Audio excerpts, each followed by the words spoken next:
नमस्कार, मी रिया रुपेश पवार महाळिंगेकर. आपण पाहत आहात डहाणू मित्र न्यूज नेटवर्क. आई भवानी मातेकडे आज मी जोगवा मागतो.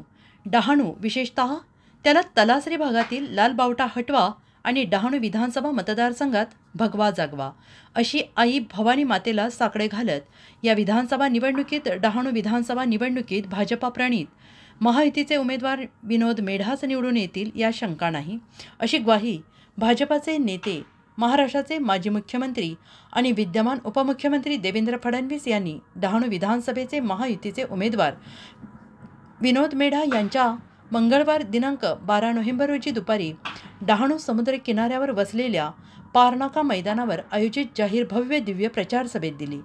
सदरील जाहीर सभा भाजपाचे पालघर जिल्हाध्यक्ष भरतभाई राजपूत यांच्या पुढाकाराखाली आणि नेतृत्वाखाली आयोजित करण्यात आली होती आणि यावेळी महायुतीमधील घटक पक्षाचे राष्ट्रवादी काँग्रेस, अजित पवार गटाचे पालघर जिल्हाध्यक्ष आनंदभाई ठाकूर, रिपब्लिकन पक्षाचे पालघर जिल्हाध्यक्ष सुरेश जाधव यांच्यासह असंख्य कार्यकर्ते तसेच हजारोंच्या संख्येने माता, बंधू, भगिनींनी उपस्थिती लावली. देवेंद्र फडणवीस आपल्या भाषणात पुढे म्हणाले होते की यावेळी डहाणू विधानसभेवर लाल बावटा फडकणार नाही. आत्ताच भाजपच्या कमळ चिन्हावर भाजपचे हेमंत सावरा यांना खासदार म्हणून निवडून आणले. आता डहाणू विधानसभा सभेवर महायुतीचे उमेदवार विनोद मेढा निवडून येऊन भगवाच फडकणार आहे. गरीब शेतकरी कुटुंबातील व्यक्ती भाजपशी एकनिष्ठ राहिल्याने मेढा यांना उमेदवारी दिल्याचं सूतोवाच फडणवीस यांनी केलं आहे.